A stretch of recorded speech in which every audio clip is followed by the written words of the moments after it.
CM Shivraj Singh Chauhan ने कहा कि प्रदेश में कोरोना के प्रकरण जिस तेजी से बढ़ रहे हैं वह हमारे लिए सावधानी रखने और सचेत होने का विषय है। आमजन से प्रार्थना करता हूं कि कोरोना को लेकर निश्चिंत न हो, मास्क लगाएं, सावधानी बरतें और सभी सुरक्षा नियमों का पालन करें। कोरोना के प्रकरण जिस तेजी से बढ़ रहे हैं वो हमारे लिए सावधानी और सचेत होने का विषय है। और मैं आज एक महत्वपूर्ण बैठक करूंगा, तो उसमें कुछ और फैसले संभावित है ताकि लोगों को कोरोना के संक्रमण से बचाया जा सके। और आम जन से भी मैं निवेदन करता हूं, प्रार्थना करता हूं, निश्चिंत ना हो, मास्क लगाएं, सावधानियां रखें। केंद्रीय सूक्ष्म लघु मध्यम उद्योग मंत्री नितिन गडकरी ने रविवार को कहा कि राष्ट्र का पुनर्निर्माण करना है तो 50 साल आगे की सोच लेकर चलना होगा और इसके लिए मजबूत राजनीतिक इच्छा शक्ति की जरूरत है। ऐसे काम में अहंकार नहीं, आत्मविश्वास की जरूरत है और इसमें अंतर है। काम को इच्छा शक्ति के साथ पूरा करने का वादा करना होगा। केंद्रीय मंत्री प्रशासन अकादमी में रविवार से शुरू हुए भारतीय शिक्षण मंडल के 3 दिनी नेशनल एक्सपो सार्थक के एजुविजन कार्यक्रम को संबोधित कर रहे थे। डॉक्टर सच्चिदानंद जोशी जी, शिक्षा मंडल के संगठन मंत्री आदरणीय मुकुल कानिटकर जी, प्रोफेसर डीपी सिंह जी, मेरे ज्येष्ठ मित्र आदरणीय डॉक्टर अनिल सहस्त्रबुद्धे जी, डॉक्टर सुनील कुमार जी, मेरे सहयोगी माननीय मध्य प्रदेश के मंत्री माननीय गोपाल जी, ओम प्रकाश जी, विशेष रूप से इस कार्यक्रम में जो शामिल हुए हैं ऐसे सभी माननीय कुलगुरु, प्रशासनिक अधिकारी, जनप्रतिनिधि, पत्रकार बंधु, स्थानीय छात्र तथा प्रबुद्ध नागरिक भाई और बहनों, सबसे पहले मैं विशेष रूप से आप सबका, विशेष रूप से भारतीय शिक्षण मंडल का मैं धन्यवाद करूंगा कि उन्होंने भविष्य के बारे में विचार करते हुए सार्थक एजुविजन इसके बारे में विचार करने के लिए इस कार्यक्रम का आयोजन किया है। सार्थक जो शब्द होता है उसका संबंध परफेक्टनेस के साथ है और अक्सर हम ये कहते हैं कि नो वन इज परफेक्ट, उत्तम, अधिक उत्तम, सर्वोत्तम up to infinity. You cannot catch your own image.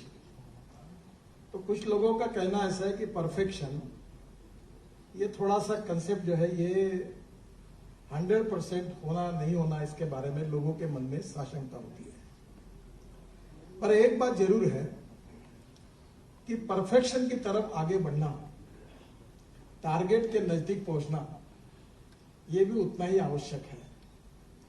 और इसलिए एजुकेशन में एप्रोप्रिएट विजन के साथ परफेक्शन की तरफ मार्च करने की आपकी जो विजन है वो बहुत महत्वपूर्ण है और देश के लिए बहुत ही महत्वपूर्ण है, क्योंकि भविष्य का देश इसी विजन पर कैसा बनेगा ये निश्चित होने वाला है।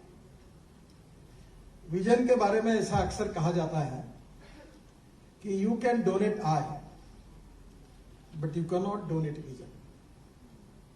आंखें दान करना आसान है और दृष्टि दान करना बहुत कठिन है। लैक ऑफ विजन ये हमारी बहुत बड़ी समस्या है और ये जो विजन है, ये एप्रोप्रिएट विजन को स्वीकार करना केवल एक ही क्षेत्र में नहीं, तो सर्वांगीण क्षेत्र में इस एप्रोप्रिएट विजन को स्वीकार करके उसके ऊपर कार्यान्वयन करना, इंप्लीमेंटेशन करना, यही देश के राष्ट्रीय पुनर्निर्माण का हमारा सबका सपना है।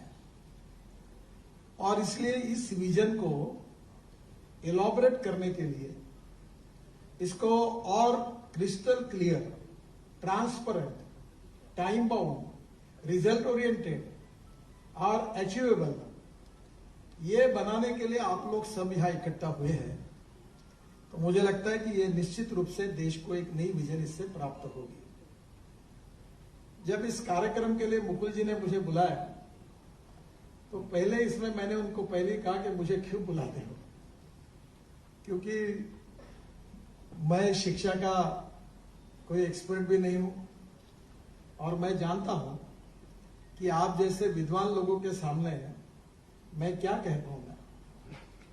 पर एक बात जरूर थी कि मेरे मन में जो कुछ शंका है या आशंकाएं है और मुझे जो लगता है कि जिसमें आपका सहयोग मिल सकता है वह रखने का एक अवसर मुझे मिला है।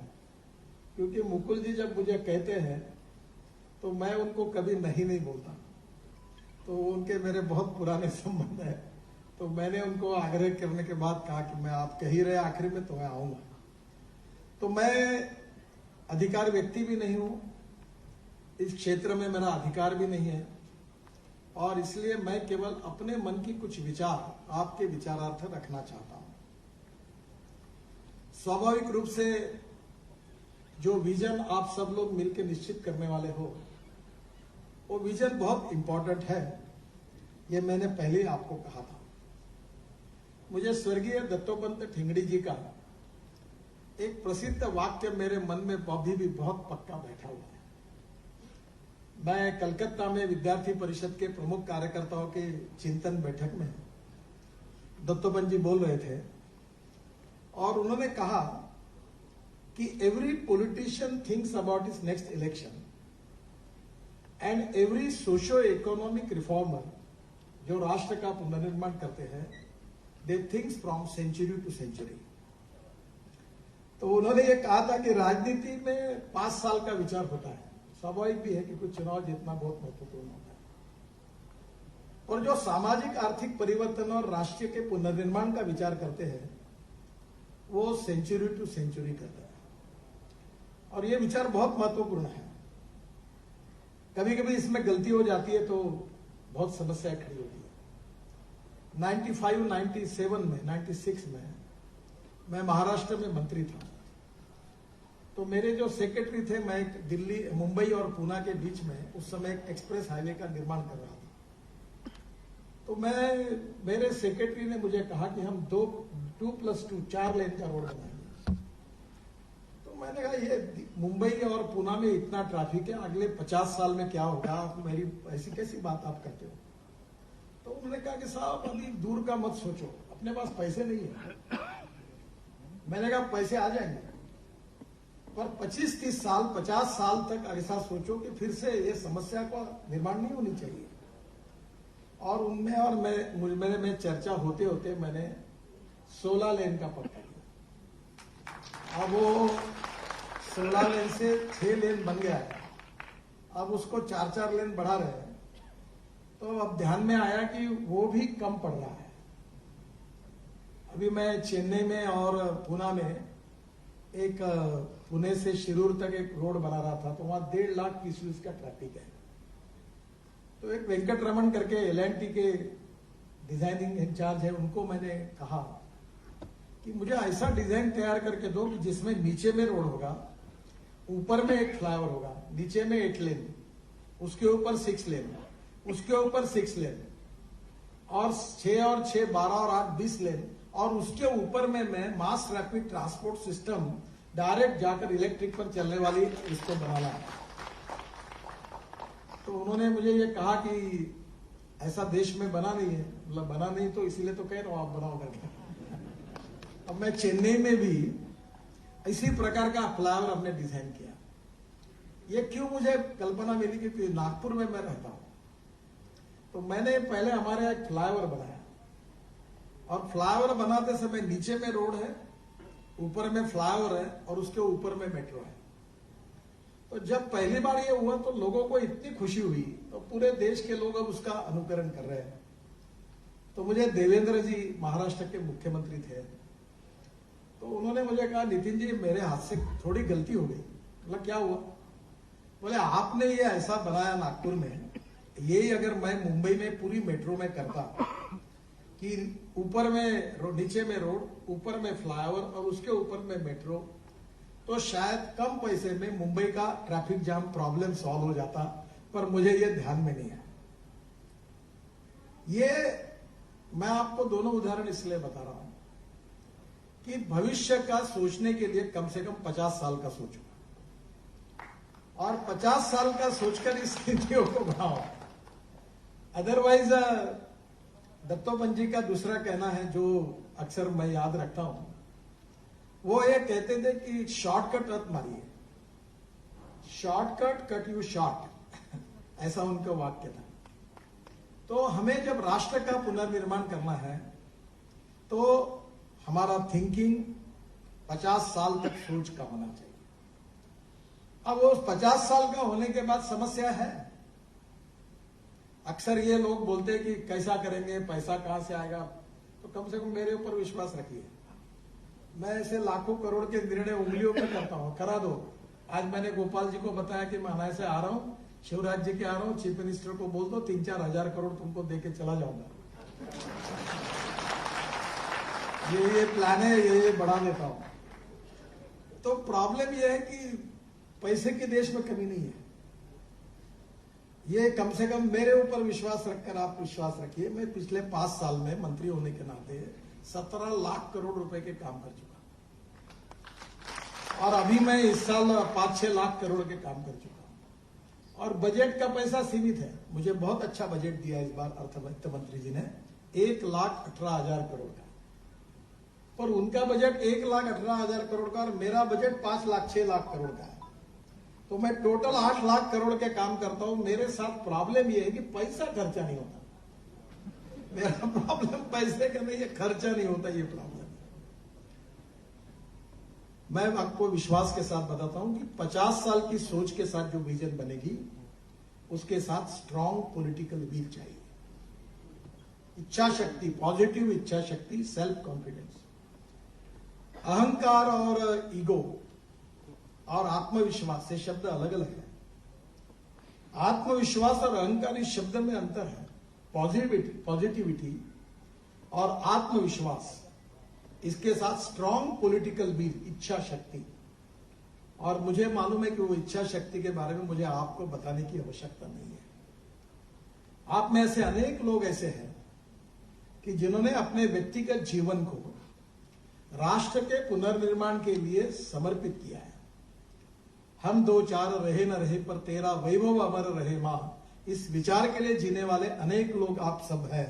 तो आपके सामने इसको मुझे नहीं लगता बताने की आवश्यकता है। तो स्ट्रांग पॉलिटिकल विल आप में है। मैं मजाक में कहता था कि if there is a will there is a way, and if there is no will there is only survey, discussion, seminar, committee, sub committee and research group. I am not talking in your reference. मैं आपके बारे में बिल्कुल नहीं कह रहा हूं। If there is a will there is a way, and if there is no will there is only survey, discussion, seminar, committee, sub committee and research group. The most important thing is, मैंने अपने पास एक छोटा सा acrylic पर एक वाक्य लिख कर रखा है, I like people who can get the things done. मुझे काम करने वाले लोग चाहिए, मुझे समस्या गिनाने वाले लोग नहीं चाहिए। और लोगों में क्षमता है, लोगों में कोई कमी नहीं है। अभी हमारे यहाँ एक व्यक्ति, हमारे लोगों ने एक दिन में 25 किलोमीटर रोड बनाया, डांबर बिटुमेन रोड, एक दिन में 25 किलोमीटर। अभी ये मुंबई दिल्ली हाईवे पर, यही आपके मध्य प्रदेश और गुजरात की सीमा पर एक कॉन्ट्रैक्टर ने वर्ल्ड रिकॉर्ड बनाया, इसने भी वर्ल्ड रिकॉर्ड बनाया। और एक 24 घंटे में उन्होंने 2.5 किलोमीटर 4 लेन सीमेंट कंक्रीट का रोड बनाया एक दिन में। तो पहली बात ऐसी है कि हमारे पास अहंकार नहीं होना चाहिए, पर आत्मविश्वास होना चाहिए। विजन पर्याप्त ऐसी है, कितनी भी दूर की हो, पर काम करने की पॉजिटिविटी और इच्छा शक्ति चाहिए, सेल्फ कॉन्फिडेंस चाहिए। और वो पूरा इंप्लीमेंटेशन करने के लिए हमें इच्छा शक्ति के साथ, उसके साथ पूरी करने की कमिटमेंट चाहिए। और मैं ये मानता हूं कि ये तीनों बातें अगर साथ में आएंगी तो निश्चित रूप से आप जो विजन तय करेंगे वो पूरी होगी। जो विषय मैं आपके सामने विचारार्थ रखना चाहता हूं वो ये है कि शिक्षा का उद्देश्य क्या है। मैं मानता हूं कि आप लोग पहले बहुत सिंपल भाषा में जरूर इस पर विचार करिए। शिक्षा का उद्दिष्ट क्या है। एक बात जरूर है कि प्राथमिक शिक्षा, माध्यमिक शिक्षा और हायर एजुकेशन, तीनों के उद्दिष्टों में भी फर्क पड़ सकता है। हर आदमी कोई डॉक्टर और इंजीनियर बनेगा, आईएएस ऑफिसर बनेगा जरूरी नहीं है, और सबको बनाने की आवश्यकता भी नहीं है। एमएससी बॉटनी फर्स्ट मेरिट, मैं एक बार गया था रिजर्व बैंक में, तो मैंने कहा आप एमएससी बॉटनी फर्स्ट मेरिट हो? बोला हाँ। यहाँ क्या करते हो? बोले नोटा गिनने का काम करता हूँ। बॉटनी का क्या संबंध है? बोले मेरे को नौकरी लग गई, अब रिजर्व बैंक में आ गया। तो शिक्षा के साथ साथ जो लोग रिसर्च कर रहे हैं उनमें निश्चित रूप से एक क्लास ऐसा होगा कि जो इंटरनेशनल स्टैंडर्ड जो कुछ है, और वो लोगों की सोच भी अलग है।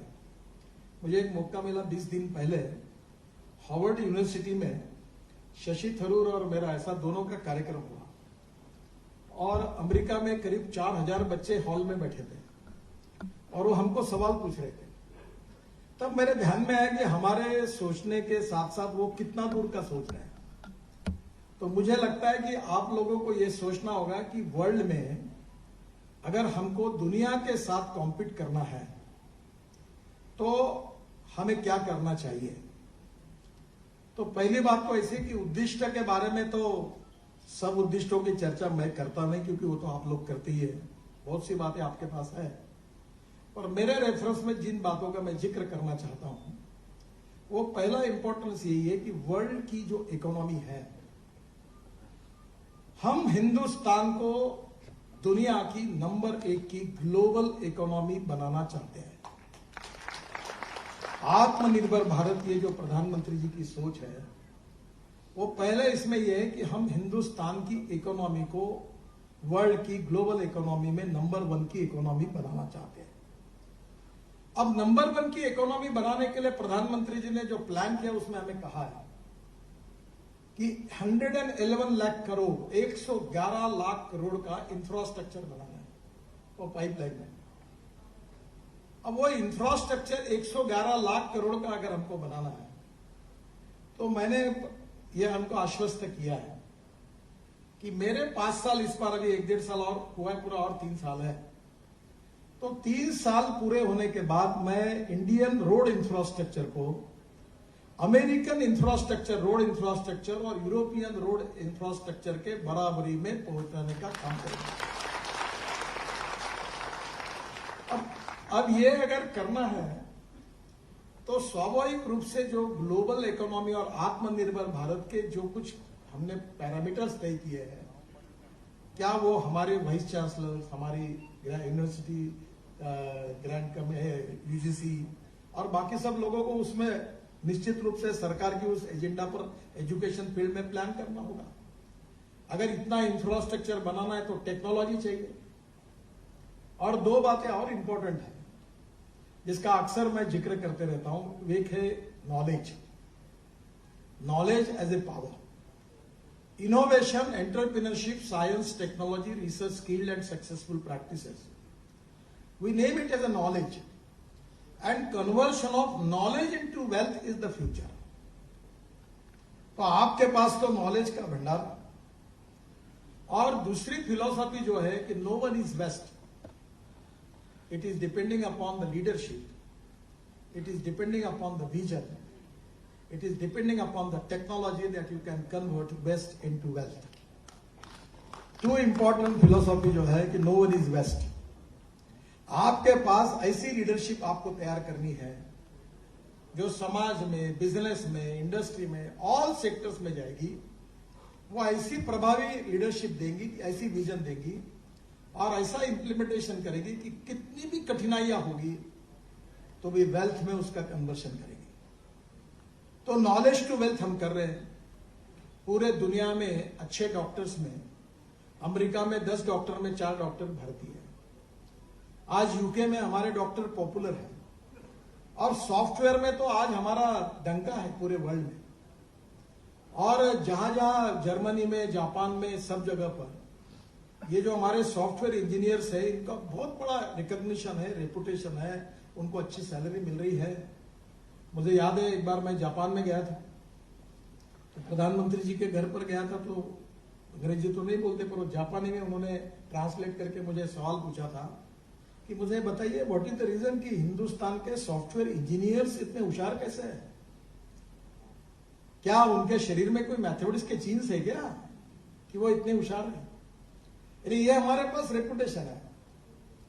तो हमारे पास talented, skilled, educated, young manpower की कमी नहीं है। वर्ल्ड में हाईएस्ट मैन पावर हमारे पास है और हमारी एजुकेशनल इंस्टीट्यूशन में इनको विजन देकर वी कैन मेक मिरेकल्स।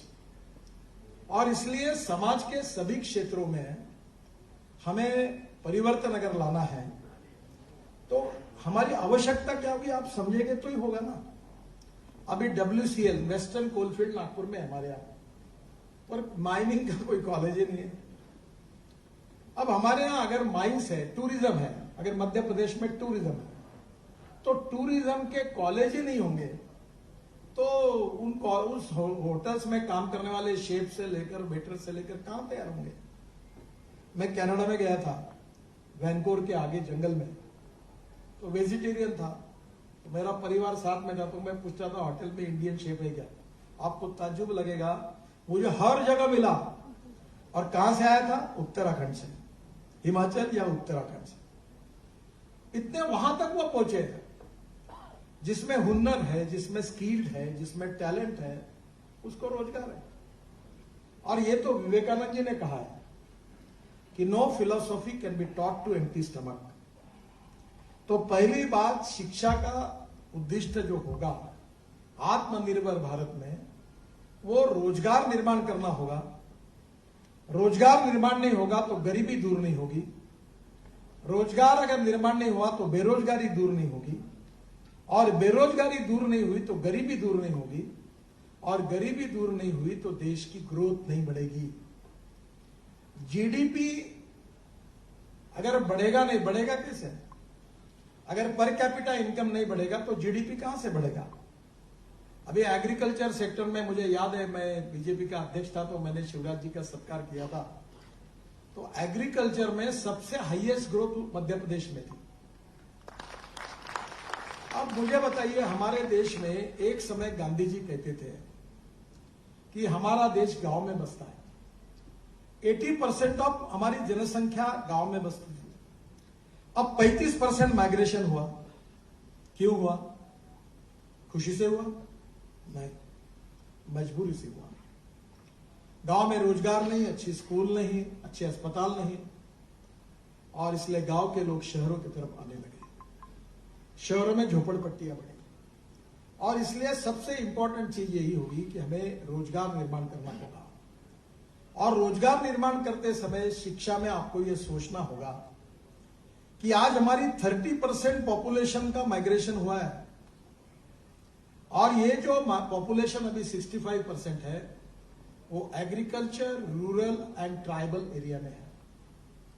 और इसमें से 115 एस्पिरेंट डिस्ट्रिक्ट्स हैं जो सोशली, इकोनॉमिकली, एजुकेशनली बैकवर्ड है। तो हमें सोचना होगा कि उन लोगों को सस्टेनेबल डेवलपमेंट कैसे मिलेगी, उन लोगों की इकोनॉमी कैसे बदलेगी, और ये लोगों का पर कैपिटा इनकम, जीडीपी अगर नहीं बढ़ता है तो देश आत्मनिर्भर कैसे बनेगा? आत्मनिर्भर भारत बनाने के लिए ग्रामीण भारत को, कृषि भारत को समृद्ध संपन्न करना होगा। रोटी, कपड़ा, मकान का विकास करना होगा। और इसलिए गांधी जी ने कहा था, we need maximum production from masses. With maximum production, with the involvement of maximum number of persons. तो हमारे पास क्या इसका कोई विचार हमने किया? मैं एक उदाहरण आपको बताता हूं। अभी हमने गोबर से पेंट बनाने का काम शुरू किया। अब 7000 इंडस्ट्री हमारे पास ट्रेनिंग के लिए आई है कुमारप्पा इंस्टीट्यूट में, और वो गोबर का पेंट जो है वो मार्केट में कोई भी पेंट जो एनिमल पेंट है, ऑयल पेंट और टेस्टेड पर, उससे अच्छा है। उसको वर्ल्ड की लेबोरेटरी का सर्टिफिकेट है, और उसमें 8 फीचर्स ऐसे हैं जो हमारी वैदिक संस्कृति है, भारतीयता है, भारतीय संस्कृति है, जिसमें हम जल, जमीन, जंगल और जानवर की बात करते हैं, जिस इकोनॉमी की, गाय की बात करते हैं, उसमें ये सिद्ध हुआ है कि ये पेंट में 8 फीचर्स ऐसे कि फंगस नहीं लगता, स्मेल नहीं लगता, और उस पेंट की कॉस्ट ये मार्केट के पेंट से आधी पे है। वो 550 लीटर बेचते, ये 250, और इसमें गोबर का भाव होगा 5 रुपए किलो। तो मैं लगातार पीछे पड़ा हूं एमएसएमई और खादी ग्रामोद्योग की। मेरी इच्छा है कि हर गांव में एक पेंट की फैक्ट्री खुले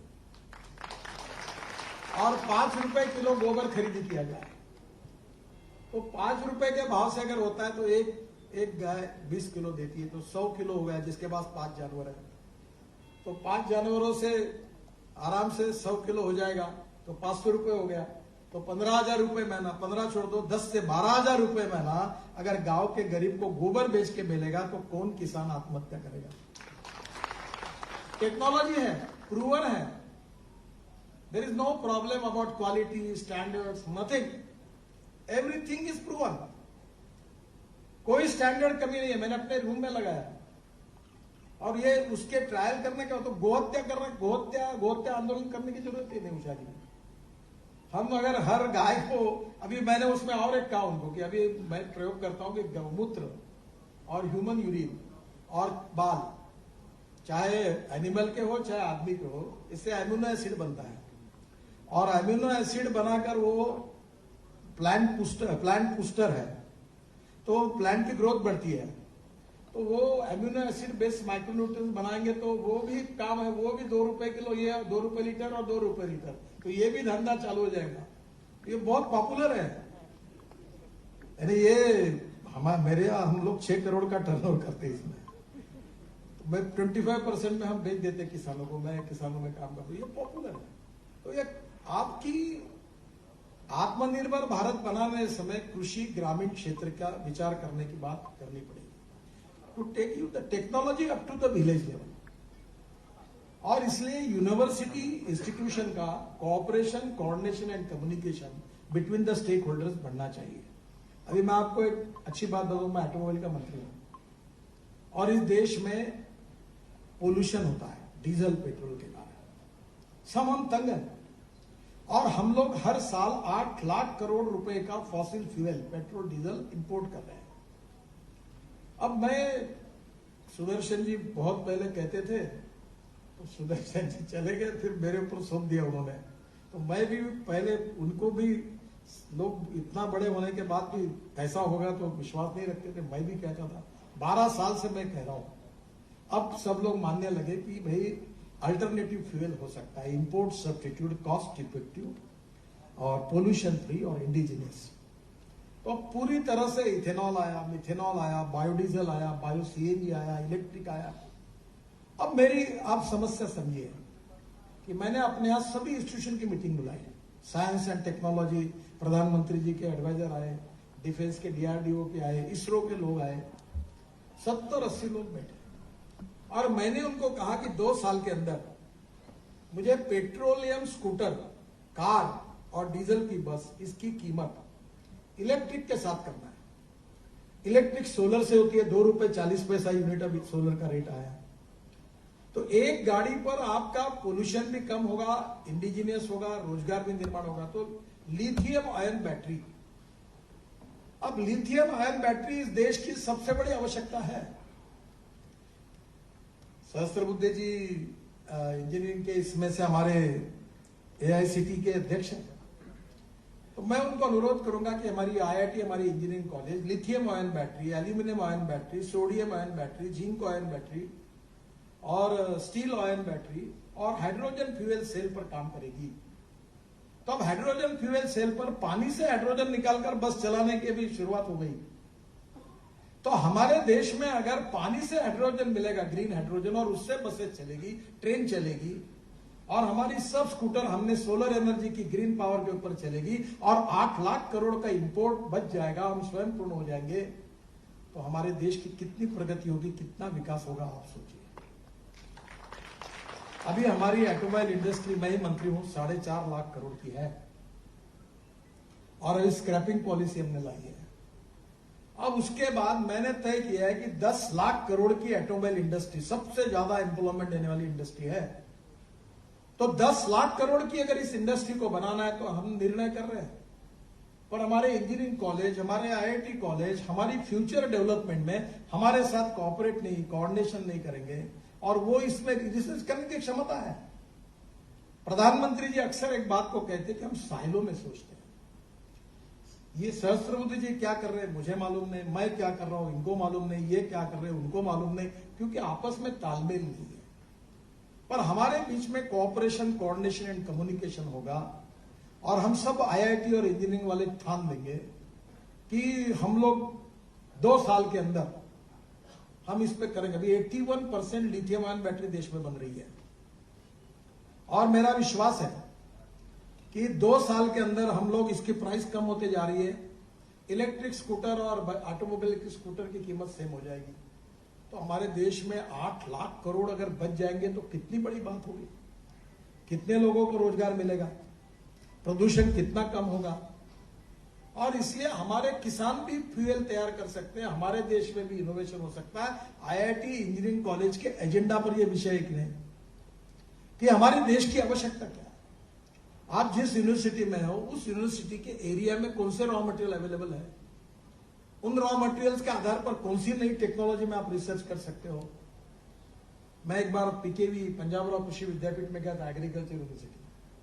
तो मैंने उनको मजाक में कहा था कि मेरा मत ये कि जब तक यूनिवर्सिटी में आपको पास सरकार ने 5-5, 6-6 हजार एकड़ जमीन दी है, वीसी से लेकर प्रोफेसर के पगार, तुम्हें सीड प्लॉट करो, सीड तैयार करो, बेचो और प्रॉफिट कमा के आपके पगार होंगे, तब अच्छा रिसर्च होगा, नहीं तो वो नहीं होगा। क्योंकि उनका पगार सरकार के खाते से आता है। देखो, financial audit is very important, but I feel that the performance audit is more important than financial audit. जब तक हमें परफॉर्मेंस नहीं दिखता तो कैसे होगा। और इसलिए यूनिवर्सिटी एक कैटलिस्ट है और इसलिए प्राथमिक शिक्षा, माध्यमिक शिक्षा और हायर एजुकेशन, हायर एजुकेशन का महत्व है, या रिसर्च है, इनोवेशन है, उसके लिए कुछ सिलेक्टिव लोग जाएंगे, उसको डेवलप करना ये अलग विषय हो सकता है। और दूसरी ओर माध्यमिक शिक्षा जो मिनिमम आवश्यकता, उसमें कौन लोग जा रहे हैं उनके बारे में आप उसके स्टैंडर्ड तय करने में आपको सोचना होगा। और प्राथमिक शिक्षा का भी आपको वहां कितनी बातें होगी वो भी होगी। तो एक तो पहली बात तो ऐसे कि रोजगार और हमारी आर्थिक परिस्थिति को समृद्ध संपन्न करना, इसका संबंध शिक्षा के साथ है। अगर आप सही शिक्षा, सही टैलेंट, सही स्किल, सही हुनर जिन जिन लोगों में हो, चाहे हैंडलूम हैंडीक्राफ्ट्स में काम करें, रूरल इंडस्ट्री में काम करें, कोई भी टेक्नोलॉजी में काम करें, वो स्वयं रोजगार प्राप्त कर सकते हैं और खुद को नहीं तो रोजगार देने वाले बन सकते हैं। ये विजन एजुकेशन के द्वारा आप ही उनको दे सकते हैं। और इसलिए मैं मानता हूं, उसमें और एक छोटा सा उदाहरण आपको दूंगा। मैं बहुत अस्वस्थ होता हूं। अभी हमने 11,000 करोड़ की टनल बना रहे हैं कारगिल में, 4 बार टेंडर निकला था और टेंडर का 11,000 करोड़ कीमत करके फाइलें मैंने साइन किया। ये क्यों 11,000 करोड़ रुपए लग रहे हैं? तो पीएचडी चैम्बर के साथ बैठे और मैं भी खूब डिटेल में गया और आपको ताजुब होगा कि वो टनल का काम अब जोरों में शुरू है, जोजिला, और उसके टेंडर में 11,000 करोड़ के बजाय 5,000 करोड़ हमने बचाए और वो टनल का काम जो 5,000 करोड़। अभी मैं यहां आता हूं तो मैं ब्रिज देखा मैंने। अभी ये ब्रिज जो बनते हैं, मैंने मुंबई आईआईटी में रवि सिन्हा करके सिविल इंजीनियरिंग के डिपार्टमेंट के इंचार्ज, उनके अध्यक्षता में एक कमेटी मलेशिया और सिंगापुर की। अब स्टील वालों ने, सीमेंट वालों ने भाव बढ़ा दिया, तो मैंने अब तो एक कदम खा ली कि इसका यूज ही कम करें, क्योंकि 40% स्टील और सीमेंट हम ही यूज करते हैं। अगर मैंने इनका 20% कम कर दिया तो थोड़ा जमीन पे आ जाएंगे। तो अभी वो जो स्टील है उसमें जो 2 पियर बनते हैं, उसके बीच में 30 मीटर डिस्टेंस होता है। सहस्त्रबुद्धे जी, अब उसमें ये प्रूव हो गया सिंगापुर और मलेशिया में कि जो बीम है वो अगर स्टील फाइबर में बनाएंगे तो ये 30 मीटर का डिस्टेंस 100 मीटर हो सकता है। तो पूरे मेट्रो में और पूरे फ्लाईओवर में ये 30-30 मीटर का डिस्टेंस अगर 100 मीटर हो गया तो हर ब्रिज की कॉस्ट, हर मेट्रो की कॉस्ट 25% कम हो जाएगी। अब मैं कम से कम 5-6 लाख करोड़ के काम अगर साल के करूंगा, उसमें 2 लाख के ब्रिजेस है, तो समझ लीजिए कि 50,000 करोड़ तो मेरे डिपार्टमेंट में बच जाएंगे, फिर स्टेट गवर्नमेंट के बच जाएंगे। अब वो करते करते मैं पीछे पड़ा हूं IIT और सबके पीछे कि इसके स्टैंडर्ड्स बदलो ताकि स्टील फाइबर यूज करो। ऐसी 10 बातें हैं कि हमारी IIT बहुत अच्छा काम कर रही है। मैं आपको बताता हूं, एक चेन्नई IIT ने एक हमारे कलकत्ता में हल्दिया पोर्ट को एक ड्रेजिंग करना था, हर साल 250 करोड़ रुपए लगते थे। तो चेन्नई IIT के हेड ऑफ द डिपार्टमेंट, पहले मेरे साथ IIT का लड़का काम करता है, तो मैं अच्छा अभी मेरा जो OSD है वो लंदन स्कूल ऑफ इकोनॉमिक्स का फर्स्ट मेरिट है, तो वो मेरा दूसरा उस समय था, ताबिलन था, वो IIT का था। तो उसने मुझे कहा कि ये 250 करोड़ खर्चा करने की जरूरत नहीं, बच सकता है। तो मैंने चेयरमैन को कहा, चेयरमैन बोले ये हो नहीं सकता। मैंने ठीक है, तुम नहीं हो सकता तो हर साल 250 खर्चा करने में उनका भी कोई इंटरेस्ट होगा ही। मैंने कहा ठीक है, ये चेन्नई IIT को काम दो।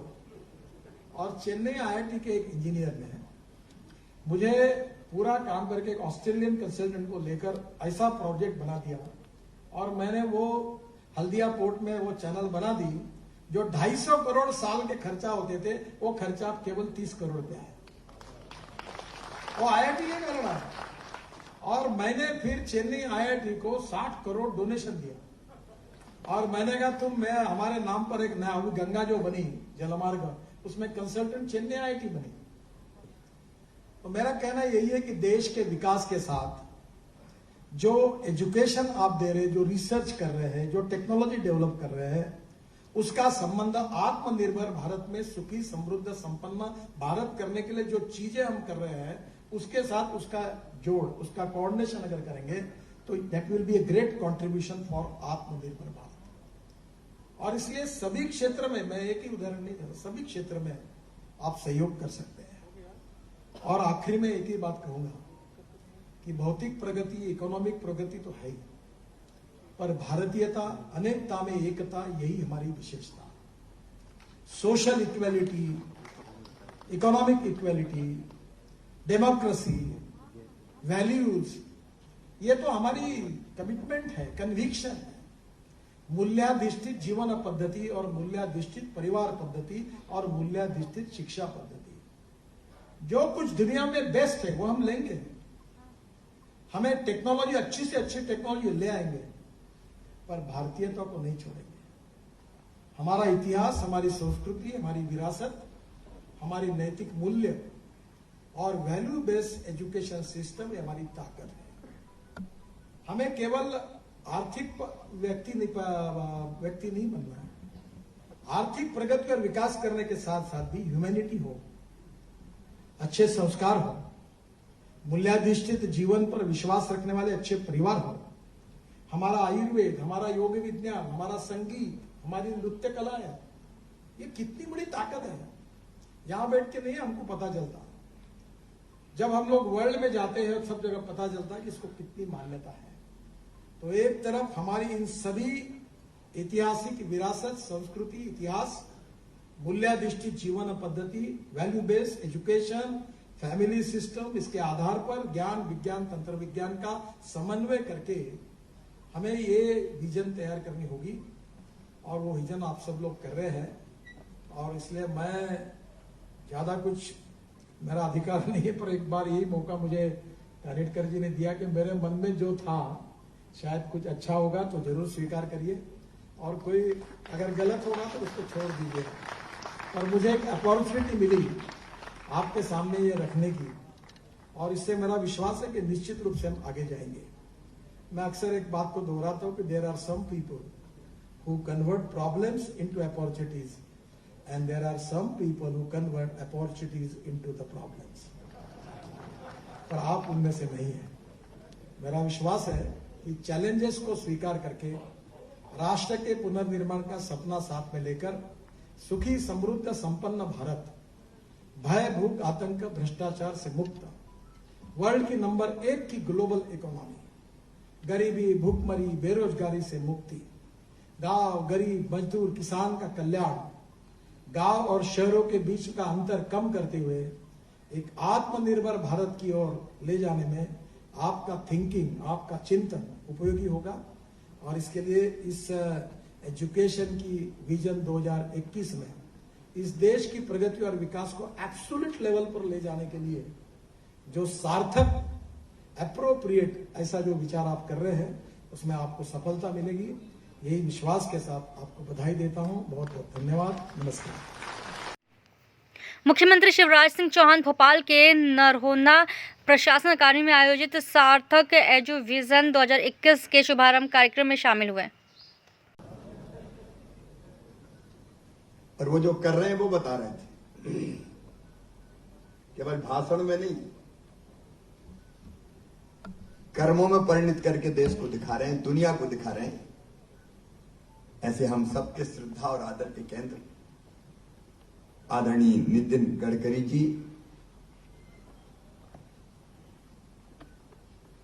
इस मंच पर विराजमान, मेरी सरकार के मंत्री आदरणीय यशोधराराजे सिंधिया जी, भाई मोहन यादव जी, इंदर सिंह परमार जी, उषा ठाकुर जी, हमारे वरिष्ठ मंत्री गोपाल भार्गव जी भी नीचे, ओम प्रकाश सचलेचा जी, सुरेश धाकड़ जी,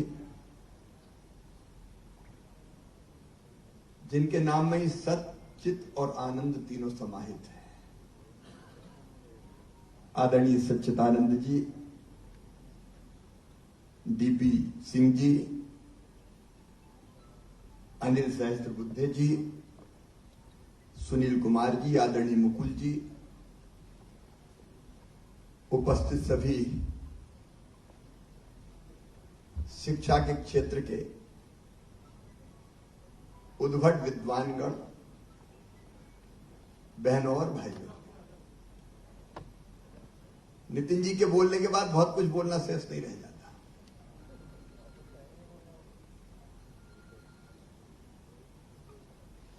हमारे यहां आज नहीं, भारत अत्यंत प्राचीन और महान राष्ट्र है।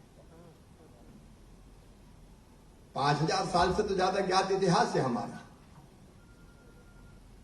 उसके पार में नहीं जा रहा।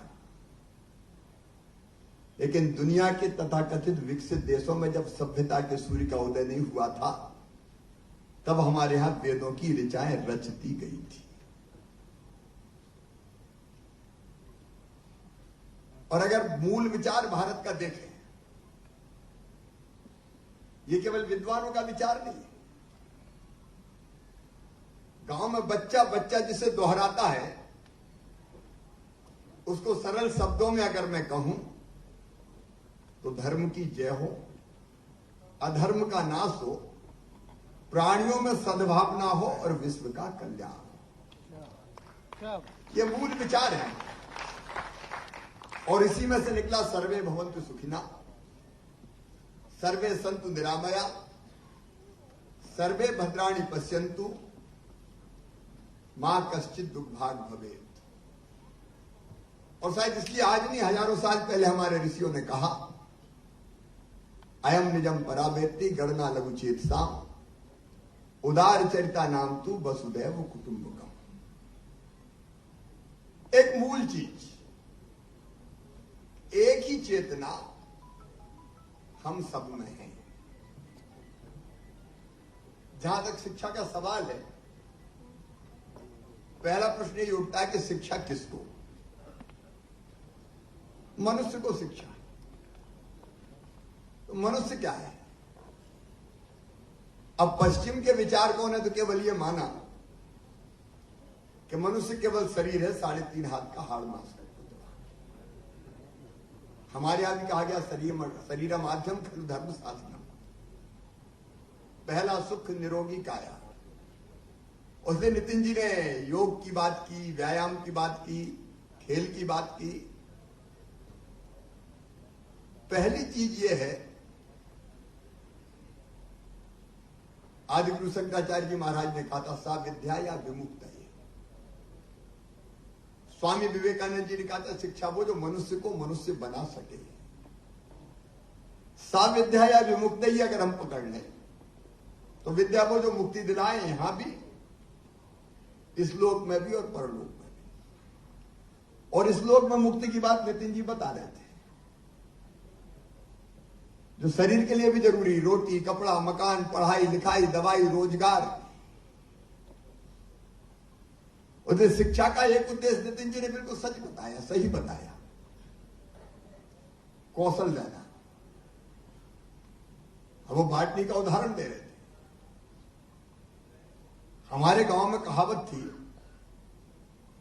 कम पढ़ा हर से गया और ज्यादा पढ़ा घर से गया। हर मतलब हल। थोड़ा बहुत अगर पढ़ गया तो वो हल नहीं चला सकता खेत में, और कहीं ज्यादा पढ़ गया तो फिर बाकी किसी काम का बचते ही नहीं है। इसलिए कई बार जब शिक्षा का ये स्वरूप देखते हैं, क्या कर रहे हो, अभी 11th में हूं, 12th में हूं, फिर क्या करोगे, बीएससी करूंगा, फिर क्या करोगे, एमएससी करूंगा, फिर क्या करोगे, लॉ करूंगा, उसके बाद क्या करोगे पता ही नहीं है। शिक्षा का एक उद्देश्य कम से कम इतना योग्य तो बन जाए कि अपनी आजीविका का उपार्जन कर सके। और उसके विभिन्न पहलुओं के बारे में नितिन जी ने व्यापक रूप से चर्चा की है। हमारी अर्थव्यवस्था कैसी होनी चाहिए, एक वैभवशाली, गौरवशाली, संपन्न, समृद्ध और सशक्त भारत के निर्माण की बात उन्होंने कही। लेकिन केवल कौशल देने से काम नहीं चलेगा। शिक्षा का दूसरा उद्देश्य भी अब वो नितिन जी बता चुके हैं। केवल रोटी से काम नहीं चलेगा। रोजगार भी मिल गया, रोटी भी मिल गई, तो क्या व्यक्ति सुखी रहेगा? हमने दुनिया में अनेकों देश ऐसे देखे जहां के लोगों के पास अकूत धन, और हमारे देश में भी अब कमी नहीं है, धन और दौलत के भंडार है, सब कुछ है उनके पास। लेकिन उनसे अगर कोई जाके पूछे कि तुम सुखी हो क्या, तो वो कहते हैं ये सुख नाम की चिड़ैया ही तो हमारे पास नहीं है। मनुष्य शरीर है तो शरीर का सुख चाहिए, उसकी व्यवस्थाएं चाहिए, लेकिन शरीर के अलावा भी कुछ है। तो हमारे यहां कहा गया जो भारत का मूल विचार है वो मन भी है। अब खेल कूद, संगीत, कला, नृत्य,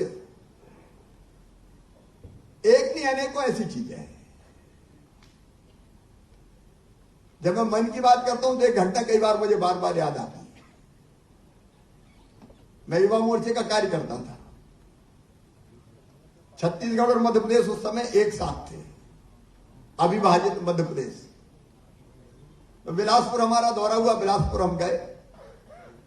मैं महामंत्री था युवा मोर्चे का प्रदेश का। मेरे अध्यक्ष और थे विजेंद्र सिंह जी, हमारे प्रदेश के वरिष्ठ नेता हैं।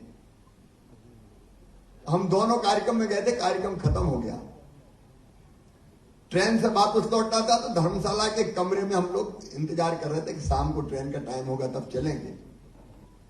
और ट्रेन के इंतजार में दोपहर के बाद हम लोग वहां लेटे थे कमरे में। तभी एक बुजुर्ग को लेकर कुछ नौजवान हमारे पास आए और उन्होंने कहा कि भाई साहब, ये आपके भाषण से बड़े प्रभावित है, आपसे चर्चा करना चाहते हैं। तो बुजुर्ग थे, मैं उठकर खड़ा हो गया और मैंने कहा जरूर बैठिए। ये बात 80 के दशक की है, 90 के दशक की, 85 86। मैंने कहा बताइए। तो बुजुर्ग सज्जन बोले कि बेटा देश की हालत बहुत खराब है। मैंने कहा बात तो सही कर रहे हैं। बोले खराब हालत देख के मैं बहुत दुखी हूं। तो मैंने कहा व्यथित तो मैं भी हूं। उन्होंने कहा उस व्यथा से व्यथित होकर बेटा मैंने कुछ पंक्तियां लिखी है, वो पंक्तियां तुम्हें सुनाना चाहता हूं। अब उस समय कविता सुनने का मूड मेरा बिल्कुल नहीं था। तो मैंने कहा कविता अगर सुनाना तो अध्यक्ष को सुनाओ, वो ज्यादा ढंग से समझेंगे। तो अध्यक्ष जी ने लेटे लेटे कहा कि मैं इतनी नहीं समझता, महामंत्री ज्यादा अच्छी समझते, आप तो इनको ही सुनाओ। अब उन्हें कविता की पंक्तियां सुनाना शुरू किया। जब वो कविता की पंक्तियां सुनाए तो मुझे कहना ही पड़े, वाह क्या शब्द है, क्या भाव है। कविता थोड़ी लंबी हो गई, खत्म होने का नाम नहीं ले रही थी। अब मेरे पास पानी का गिलास रखा था, तो हाथ में उठा के मैं एक घूंट करके पानी पीने लगा और बीच बीच में कह दूं वाह वाह क्या शब्द है। अब मुझे फंसा हुआ देख के विजेंद्र सिंह जी मुस्कुरा रहे थे। मैंने पानी का घूंट लिया और चेहरा उनकी तरफ गया, उनको मुस्कुराता हुआ देख के मुझे हंसी आ गई और मेरे मुंह का पूरा पानी कभी भर के मुंह पे चला गया। अब मुझे भी ठसका लग गया, आंख में पानी, नाक में पानी। जैसे तैसे सामान हुआ तो फिर मैंने सोचा कि ये क्या कहेंगे कि युवा मोर्चे का कैसा कार्य करता है। कुछ समझ में मुझे नहीं आया तो मैंने घुटने टेके उनके सामने बैठ गया और दोनों हाथ जोड़ के कहा मुझे क्षमा कर दे, मुझसे बड़ी गलती हो गई। तो वो बोले बेटा कोई बात नहीं, तुम तो अगली पंक्तियां सुनो। अब ये अगली पंक्ति सुनाने का सुख है मन का। केवल रोटी से मनुष्य संतुष्ट नहीं होता, अनेकों तरह की क्षमताएं अंदर होती, उनका प्रकटीकरण को चाहता है। और ये शिक्षा वो जो उसमें शरीर के साथ साथ ये मन का सुख भी समाहित होना चाहिए। लेकिन तीसरी बात और नितिन जी ने जिसकी तरफ इंगित किया वो बुद्धि भी है। आईआईटी की बात कर रहे थे, रिसर्च की बात कर रहे थे। जो हमारे पास ज्ञान का भंडार है संचित, इतिहास का हो, भूगोल का हो, विज्ञान का हो, वो हम भावी पीढ़ी को देते हैं। लेकिन वो नया भी कुछ सोचे, शोध करे, अनुसंधान करे, रिसर्च करे, उसके अवसर उसे मिले। अब न्यूटन का उदाहरण हम सब जानते हैं, अच्छी तरह जानते हैं। पेड़ के नीचे बैठे थे, हवा चली, पेड़ हिला, फल टूटा, जमीन पे गिरा। अब न्यूटन सोचने लगे कि बात क्या है, हवा चली, पेड़ हिला, फल टूटा, जमीन पे क्यों गिरा। उत्तर नहीं मिल रहा था तो जो लोग गुजर रहे थे उनको रोका टोकी करके उन्होंने कहा कि भाई मेरे एक प्रश्न का उत्तर नहीं मिल रहा, मुझे जरा बता पाओगे क्या। कुछ लोग आते तो उनसे वो कहते कि हवा चली, पेड़ हिला, फल टूटा, जमीन पे ही गिर गया। तो लोगों उनका जमीन पे नहीं गिरता तो कहां जाता, उनका ऊपर क्यों नहीं गया, बीच में क्यों नहीं अटका। तो लोगों ने कहा ये तो गया काम से। जमाने से हम देख रहे हैं कोई चीज अगर ऊपर से टूटती है तो नीचे ही गिरती है। लेकिन न्यूटन ही माने खोजते रहे, खोजते रहे, खोजते रहे और अंततः खोज के निकाल दिया उन्होंने कि पृथ्वी में गुरुत्वाकर्षण की शक्ति होती है, इसलिए हर चीज ऊपर टूटती है तो नीचे गिरती है। अब ये छोटे से छोटे बच्चे में भी न्यूटन छुपा हुआ है। और इसलिए हमको शिक्षा के व्यवस्था के समय नई शिक्षा नीति में इनमें से कई आयाम है। भारतीय शिक्षा हमारी प्राचीन शिक्षा से लेकर वैज्ञानिक शिक्षा तक, ये अवसर हम बच्चों को दें। लेकिन और अगर भारतीय सोच की हम बात कर रहे हैं और आगे बढ़ाएं, तो जिसकी तरफ भी नितिन जी ने इशारा किया था, व्यक्ति मनुष्य आत्मा भी है और आत्मा का सुख भी चाहिए, और वो मिलता है संस्कार से, नागरिकता के संस्कार। हमारे यहां कहा है आत्मवत सर्वभूतेषु परहित सरिस धर्म नहीं भाई। दूसरों की सेवा करने से बड़ा कोई पुण्य नहीं है। देखो आप उदाहरण देखिए दुनिया में, अभी कोरोना का संकट अभी भी टला नहीं है। यह अलग बात है कि वैक्सीनेशन के बाद हम थोड़े ज्यादा लापरवाह हो गए, निश्चिंत से हो गए। लेकिन कोविड का जब संकट था, लॉकडाउन हो गया, मजदूरों को वापस लौटना पड़ा। हमने उस समय देखा समाज कोविड के संकट के दौरान भी जो मजदूर पैदल सड़कों पे जा रहे थे, मध्य प्रदेश सरकार की तरफ से हमने बसें बाकी लगाई, व्यवस्था की, वो बताना मेरा उद्देश्य नहीं है। लेकिन जनता भी निकल पड़ी सड़कों में, भोजन कराओ, पानी पिलाओ, चाय पिलाओ, और जिनके पांव में जूते चप्पल नहीं थे उनको जूते चप्पल पहनाने का भी काम किया। अब इसको खुद को कुछ नहीं मिलता, बल्कि कष्ट ही होता है, सेवा करने जाना पड़ता है।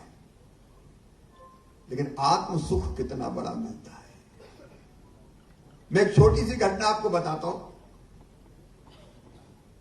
मंगलवार को हमारी कैबिनेट की बैठक होती है, और कैबिनेट की बैठक के दिन अक्सर मैं किसी से मिलता नहीं, क्योंकि सवेरे जल्दी जाना पड़ता है। वैसे तो एक रात पहले ही एजेंडा पूरा देख लेते हैं, लेकिन सवेरे भी एक नजर मारनी पड़ती पूरी। तो उस दिन मैं अक्सर कहता हूं कि मंगलवार को सवेरे की मुलाकात टालो, बहुत जरूरी होगी तो ही मिलूंगा। लेकिन एक व्यक्ति एक मंगलवार को बहुत जिद कर रहा था, मुझे तो मिलना ही है, मुझे तो मिलना ही है। और वो बहुत व्यथित था, मुझे कहा नहीं वो तो मिल नहीं चाहता, तुम जल्दी से बुला लो। जब वो मेरे पास आया और मैंने पूछा भैया बताओ काम का है, बोल कुछ नहीं, ये माला लाया हूं, ये आपको पहनाना चाहता हूं। तो मुझे गुस्सा आ गया कि कैबिनेट की मेरी मीटिंग, ये माला पहनाना कोई काम है क्या तुम्हारा? फिर उसने मेरी आंखों में आंखों डाल के कहा कि आपने मुझे पहचाना नहीं। मैंने कहा नहीं अभी तो नहीं पहचान पाया। बोले जब आप गए थे सिंगरौली, आपने मुझे देखा था, मेरे हाथ नहीं था, और तब आप कलेक्टर को कह के आए थे कि इसका हाथ लग सके तो हाथ लगवाना, उसके लिए पैसे का इंतजाम होगा मुख्यमंत्री स्वेच्छानुदान से। मेरा वो हाथ लग जाए और मैं अब उस हाथ से आपके गले में माला पहनाना चाहता हूं। मेरी आंखों में आंसू आ गया। उस समय जो आनंद मिला उसकी कल्पना नहीं कर सकते।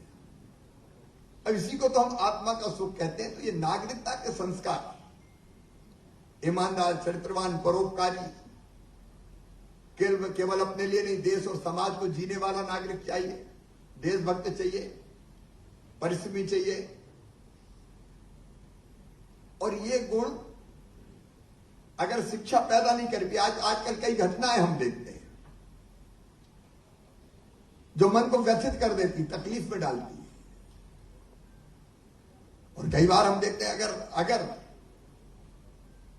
सही रास्ता दिखाया गया होता तो कैसी घटना होती। मैं उसके विस्तार में नहीं जा रहा क्योंकि मैं जानता हूं कि कार्यक्रम 6 बजे प्रारंभ होना था और आप 5:30 बजे के बैठे। और भूखे भजन न हो गोपाला, मैंने पहले ही कह दिया हो।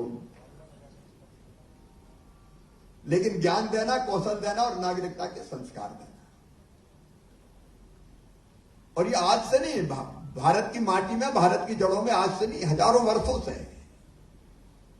इसलिए गुरुकुल सम्मेलन जब हुआ था, भारतीय शिक्षण मंडल ने किया था, वो अद्भुत सम्मेलन था।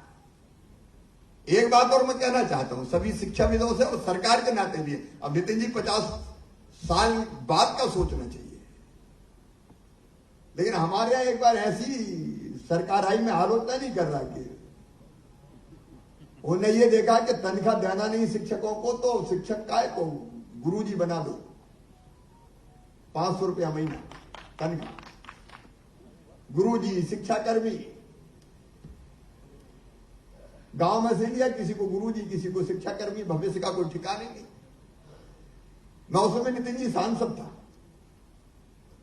मैं एक स्कूल में, उस समय स्कूल में मैं तब भी जाता था, बच्चों से तब से प्रेम करता हूं बचपन से, और सवाल भी पूछा करता था। तो मैंने इसी एक स्कूल में पूछ लिया कि बताओ गंगा जी कहां से निकली। एक बच्चे ने उत्तर दिया कि विंध्याचल में से। तो मैंने गुरुजी पढ़ा रहे, तो उनसे कहा क्या कमाल करते हो, पढ़ा क्या रहे हो बच्चों को? गंगा जी हिमालय से निकली, तुम विंध्याचल पढ़ा रहे हो? तो उत्तर उसने दिया कि 500 रुपया में तो विंध्याचल में से ही निकलेगी।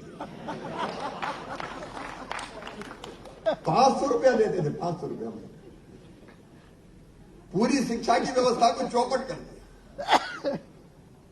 अब पटरी पर लाने की कोशिश हो रही है। अभी हमने एक कोशिश की मध्य प्रदेश में स्कूली शिक्षा में। अब बड़ी पॉपुलर डिमांड होती है, गांव गांव स्कूल खोलो, गांव गांव स्कूल खोलो। अच्छा, हमने डट के स्कूल भी खोले, high school, higher secondary school, क्योंकि 8वीं के बाद बच्चियों बेटियों को पढ़ने नहीं भेजते थे। गांव में स्कूल है तो पढ़ नहीं, तो छो। हमको बेटियों की शिक्षा की तरफ भी ध्यान देना था, तो हम स्कूल खोलते चले गए। लेकिन स्कूल में गुणवत्तापूर्ण शिक्षा एक बहुत सरकारी स्कूल, आज का एक बहुत प्रमुख सवाल है। और इसलिए कई बार जिसकी हैसियत नहीं होता वो भी अपने बच्चों को सोचता कोई प्राइवेट स्कूल में कैसे पढ़ा लूं। और इसलिए कई बार गांव गांव में कुकुर मुत्तों की तरह इंग्लिश मीडियम स्कूल खुल गए, केवल लिखा इंग्लिश मीडियम। और निम्न मध्यम वर्गीय को भी लगता है कि चलो इंग्लिश मीडियम में पढ़ेगा तो पता नहीं। अब ये एक और विषय है, भाषा का ज्ञान, मातृभाषा में प्राइमरी शिक्षा होनी चाहिए, इसमें कोई दो मत है ही नहीं। लेकिन अब हम लोगों ने विचार किया, मैं उसके विस्तार में नहीं जा रहा, समय ज्यादा लूंगा भी नहीं, कि बिना किसी स्कूल को बंद किए हम 15-20 किलोमीटर के दायरे में एक स्कूल खोलेंगे, जिसमें 5,000, 7,000, 8,000 विद्यार्थी पढ़ेंगे, जहां लैब होगी, लाइब्रेरी होगी, हमारा टीचिंग स्टाफ ऐसा होगा जो ढंग से पढ़ा सके, खेल का मैदान होगा। और इस साल हमने 1,500 करोड़ रुपया उसके लिए प्रावधान किया है। 9,000 ऐसे स्कूल हम खोलने वाले, 3,000 इस साल हम खोलेंगे। गुणवत्तापूर्ण प्राइमरी शिक्षा। अब उस शिक्षा में मुझे तकलीफ होती है, देखिए हमारी यूनिवर्सिटी की हालत अब तेजी से सुधारने की हम कोशिश कर रहे हैं। लेकिन आज भारतीय शिक्षण मंडल ने ये शिक्षा का महाकुंभ लगाया है। और जैसे नितिन जी ने कहा, मुझे भी, मैं कोई शिक्षाविद नहीं हूं, मैं तो सरकारी स्कूल में पढ़ा हूं और वहीं से पढ़ के आगे बढ़ा हूं। लेकिन इतने विद्वान इकट्ठे हुए हैं, आप सोचिए, बस भारत का जो मूल विचार है वो मैंने आपको बताया, और ये मूल विचार केवल भारत का कल्याण नहीं करेगा, भौतिकता की अग्नि में दग्ध विस्मानवता को शाश्वत शांति के पथ का दिग्दर्शन भी कराएगा। और नई शिक्षा नीति में इस भारतीय विचार को समाहित करते हुए,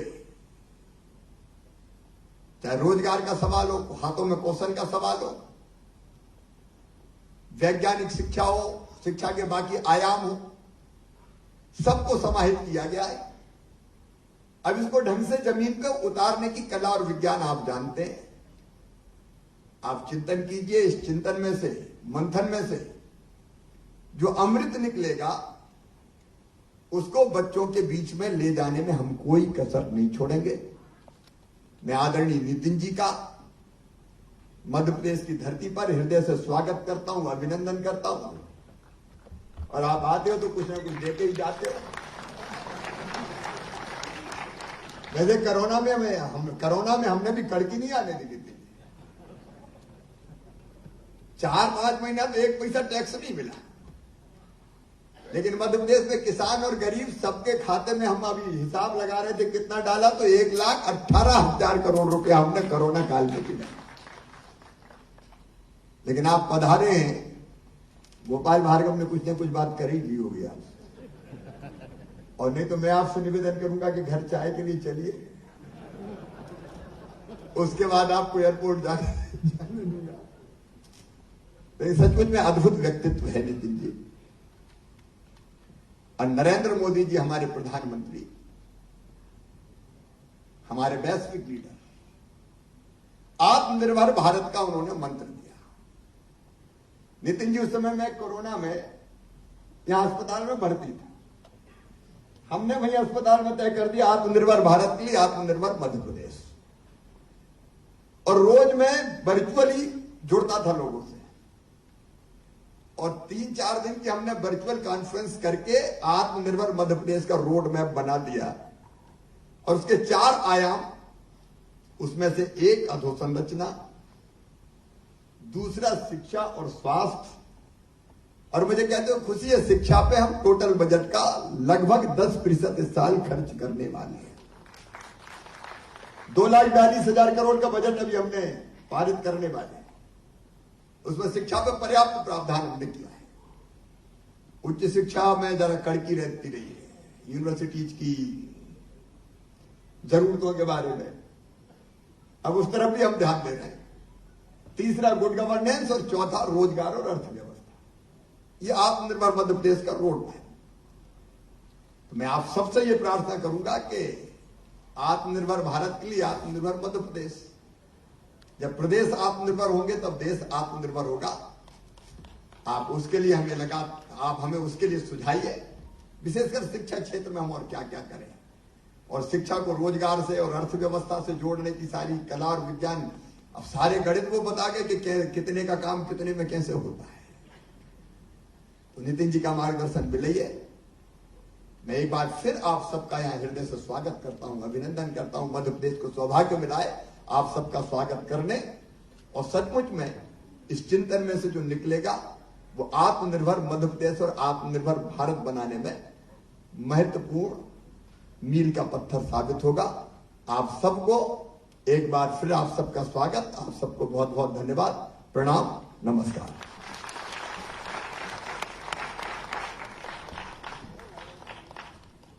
बहुत बहुत धन्यवाद आदरणीय मुख्यमंत्री जी। भारतीय शिक्षण मंडल ने आपके नेतृत्व में उज्जैन में गुरुकुल का महासम्मेलन करके शिक्षा के क्षेत्र में अभिनव प्रयोग शुरू किया था, और आपने उस समय भी हमें पूरा आश्वासन दिया था उज्जैन में गुरुकुलों के लिए आचार्य तैयार करने का केंद्र मध्य प्रदेश शासन निर्मित करने में सहायता करेगा। हम आपके प्रति कृतज्ञता ज्ञापित करते हैं।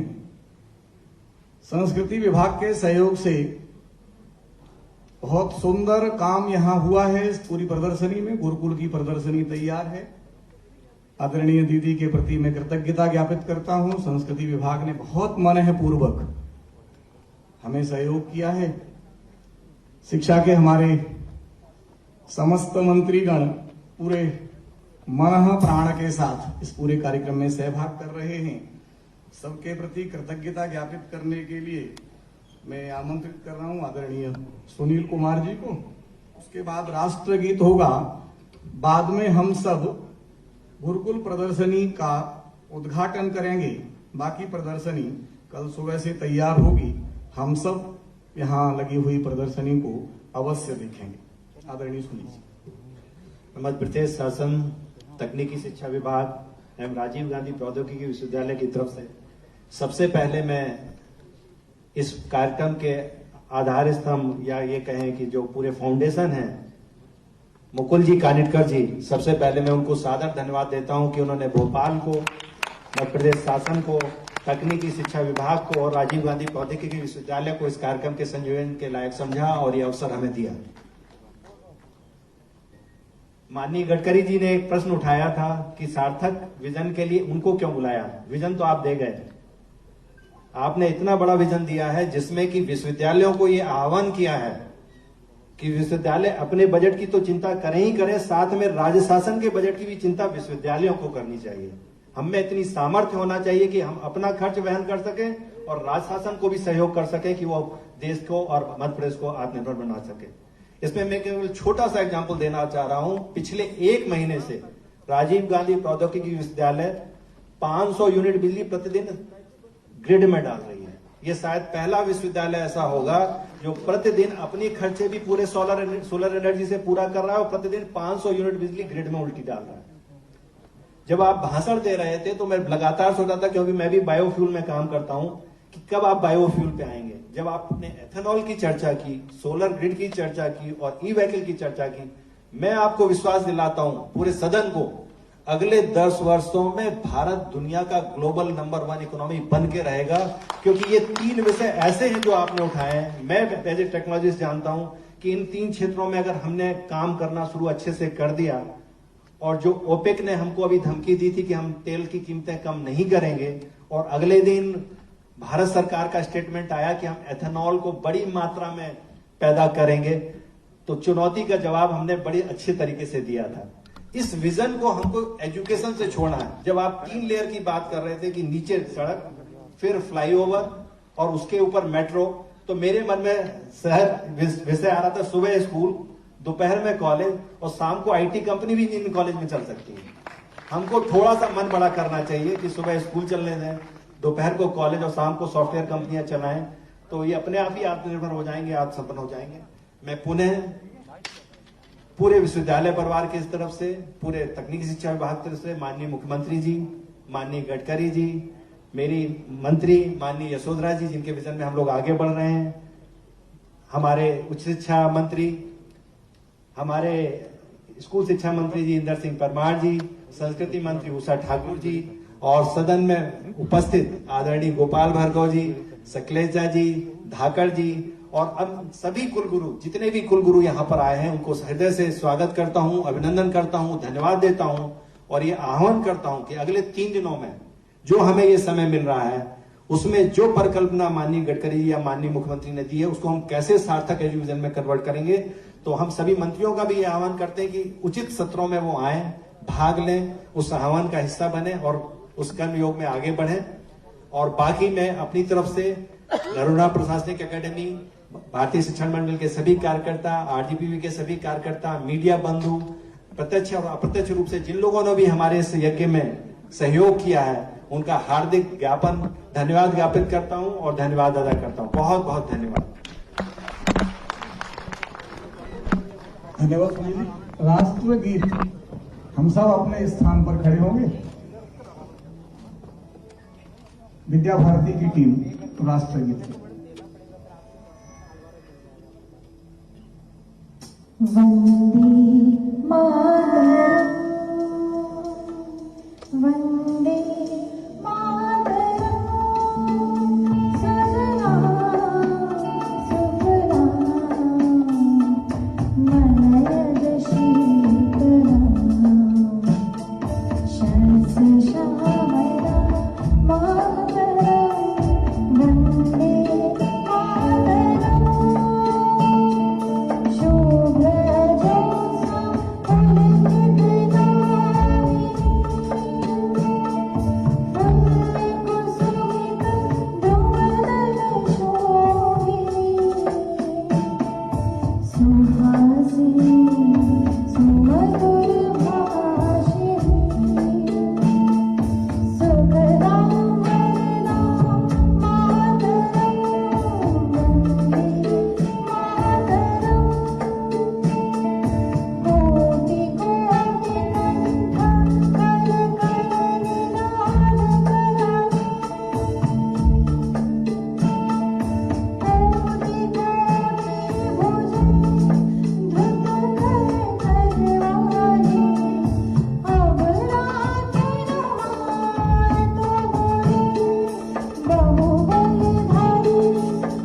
जय, भारत माता की जय, भारत माता की जय।